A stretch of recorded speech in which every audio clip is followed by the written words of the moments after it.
It's your coach that knows hoops the most. Welcome to Talkin Hoops podcast. This is Coach Cam. We got a very important guest this week. We got Tariq Shepherd, just committed to Lemoyne-Owens College. Picked him over NIU. He's from Detroit, Michigan. Played for the family. Played for Reach a little bit. I wanted to introduce Tariq to this podcast. Tell us about you and your basketball background. My name's Tariq Shepherd, 19 years old, live in Michigan. I have two parents named Demarcus Shepherd and Nadir Muhammad. They both are teachers. My dad is a well-known coach, and which influenced me to play basketball. And for AAU, I played for the family and Reach. And then for high school, my first 3 years, I played for East English for Coach Juan Rickman. Then transferred my senior year, transferred my senior year to go to Farmington to play for Coach TP. Okay. And then after that, I went for my post-grad year at Spire. Okay.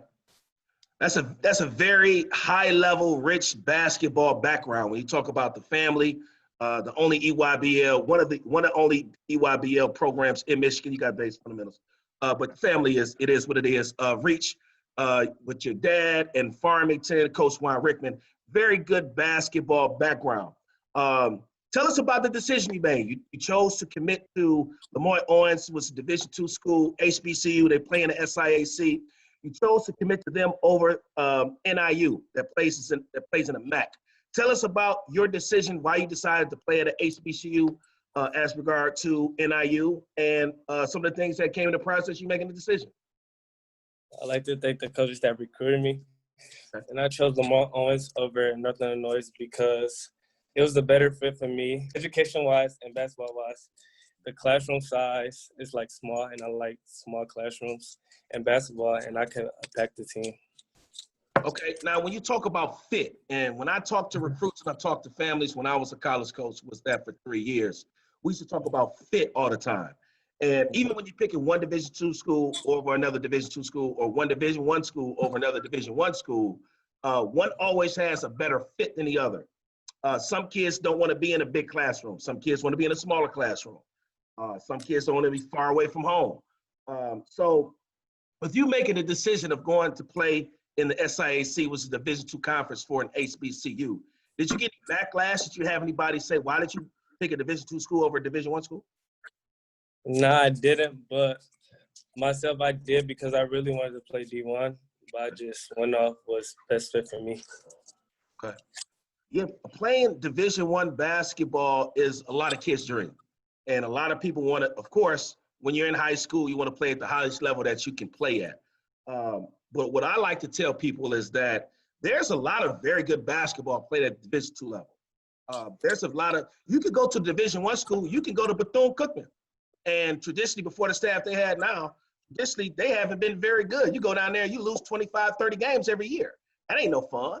Or you could go to Division II school, you could go to a place like Lincoln Memorial, and they top 5 in the country every year. So it's really not about where you go, it's about your fit and about what you do at the school that you're going to. In this recruiting process, who was a key into helping you make this decision? I know you had some great coaches, you got great parents, come from a very good background. Who helped you make this decision on committing to the magicians of Lemoyne-Owens? It was really me because my parents were supportive, so they just went with anything I decided. So you could have told your parents, I'm going to go and play at Sidewalk University, and they was going to be cool with that. No. Okay, all right. I just want to be sure. I know it's just all you, but they still have some type of say in the process. Yeah. So even though it wasn't just all you, at the end of the day, they do have a say-so in the process. But at the end of the day, you're the one that has to go to the campus. You're the one that's going to have to play for those coaches. So I'm glad that it was a two-way street and you had the opportunity to make that decision. Okay, so last year, let's talk about this last year. You played post-grad at Spire Academy in Ohio. Most people know Spire for LaMelo Ball and Rocket Watts and all those guys that played there. So tell us about your experience playing post-grad and how it helped your game going forward. My experience was fun. As a team, we finished 8th in the country. Okay. Um, for myself, I got better. I got stronger. Okay. So you've What's been it in the called? weight room a little bit. Yeah, a little Okay. bit. All right. What's it called? I learned how to be a leader because I don't talk real. I learned how to be a leader. What's it called? Be accountable when the coach is not around. That's a big one. That's a big one. Yeah. But when you go to college, you have to be held accountable. And as a coach, you know, I like to recruit those kind of players that when I turn my back on you, when I turn the lights off, I don't have to worry about what you're doing, right? Because at the end of the day, you ain't 16, you ain't 17, you 18, 19, 20. You should be able to make your own decisions. And I shouldn't have to drag you to class. I shouldn't have to knock on your door to wake you up for a workout at 6 a.m. in the morning. Trust me, it's coming. So get your sleep in now because the early workouts is coming. You should be able to hold yourself to a higher accountability standard. So that's huge for you. That's huge because no matter what school you go to, what college, you're gonna be held accountable. Okay. So in this process, could you give us some insight as far as what led you into taking the HBCU route as opposed to taking the Division I route? Or was it really a factor? For some people, it might not be a factor. It was, but it wasn't. But around this time, like what's going on with the world, Okay. like going to HBCU, it kind of was something that's why I chose to go to Lemoyne-Owens. Okay. I was watching the interview yesterday of Demarcus Cousins. Demarcus Cousins played at Kentucky. And in this interview with ESPN, they were talking about 5 stars or higher ranked players committing to HBCUs. And he was saying if he had the chance to, he would go to Howard. Now, in my mind, I'm going to Howard. Okay? Also not Demarcus Cousins. Demarcus Cousins was one of the top 5 players in the country at the time. I don't really see how somebody can pick Kentucky over Howard. Do you really think a 5-star can say, you know what, Coach Cal, I ain't going to Kentucky, I'm going to Howard? Do you really think a 5-star would do that? Nah, not for real, but it's basically off them, what they want for themselves. That's true. That's true. It's all about the player. But me personally, I don't think a 5-star, you're not turning down Michigan State, Kansas. No. You're not doing it. You're not doing it. It's not gonna happen. Oh, I'm gonna turn down the private jet over the bus ride? No, you ain't doing it. You're not doing it. Now, if a group of us decide, like, all right, you know, me, you, okay, I can see that. But just one guy be like Zion said, you know what, I'm gonna play at Winston-Salem. Zion ain't playing at Winston-Salem. He's gonna play at Duke. It's just gonna happen. It's how the powers to be. Hopefully that can change. I think that players like yourself, players that would, instead of going to a mid-major program, instead of going to North Dakota or somewhere in the middle of nowhere and say, you know what, I want to go to school with my people. I want to go to the historically Black college and university. I've had many friends that go to those universities. They've done very well for themselves. And when I went, I didn't want to go back to where I was going. I don't know how you guys go to school. I don't want to go back home. So I can only imagine what that experience is like. And I know you're going to have a great experience in Memphis, Tennessee. Oh, I hope you're ready for some barbecue and some blues. Memphis, Tennessee, boy. I mean, you're getting a real Southern. It's going to be slow. It's not going to be like Detroit fast moving. It's going to be a little bit slow. So it's going to be an adjustment. I'm going to be playing college basketball, which is ultimately one of the things that you want to do. So lastly, before I let you leave this program, I want you to talk about your experience with recruiting, this process, and I want you to give some nuggets, some insights, and some recruits and how to go through this process and what to expect. Because we're talking about, this is almost like a 2-year process of recruiting because you had schools recruit you while you were in high school and schools recruit you while you were post-grad.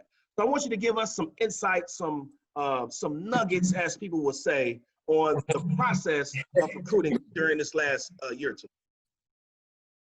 During this, you gotta have an open mind. You gotta have a support system, okay, and you gotta be available. What? Not available. Your options gotta be open. Yeah, okay. Options gotta be open. Okay. So you almost have to have an open mind per se.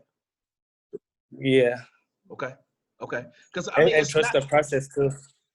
Yeah, because I mean, you're talking about a lot of text messages, a lot of phone calls, a lot of visits, and especially with this pandemic, because in the pandemic, you had the opportunity to go to NIU, but you didn't have the opportunity to go to Lemoyne-Owens. What was that experience like?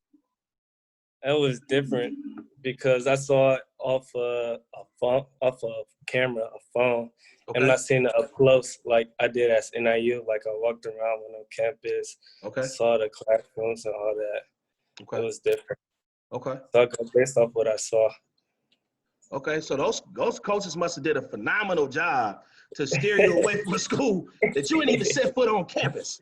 So I'm gonna give my hats off. I don't know the coaches at Lemoyne-Owens. I'm gonna give my hats off to them to get a guy to commit to their school. He ain't even put 2 feet on their campus. He's from the other side of the country, from Detroit. But from looking at the information from the school, they got a lot of kids from inner city, a lot of kids from Memphis, a lot of kids from Chicago. So it's easy to fit in with those guys. And I'm sure that with talking to you, that was easy as cake. So I want to thank you for coming on this platform. I don't even know if you knew I had a podcast or not, but I do. Talking Hoops with Coach Cam. Before I get you off, you got a nice little banner in the background. It's the Total Life Changes. I want you to, I know it's your mom's company. What is that? Like, give us, even if it's a small little nugget, like, what is that? It's a little health and wellness. And what's it called? You go to the website or you go on Facebook. Okay. They got a little website you could go to and then find what you want to better yourself. Total wellness. So for my listeners and my platform, make sure you guys go to Total Life Changers. Look them up on Facebook, on Twitter. They might be a little too old. They might not be on Twitter or Instagram, but they for sure got Facebook.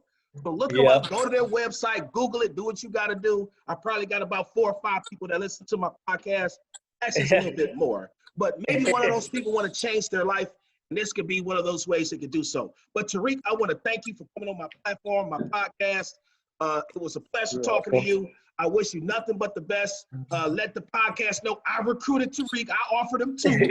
So, you know, he can play. So I'm not bringing people on my podcast that can't play. He can play.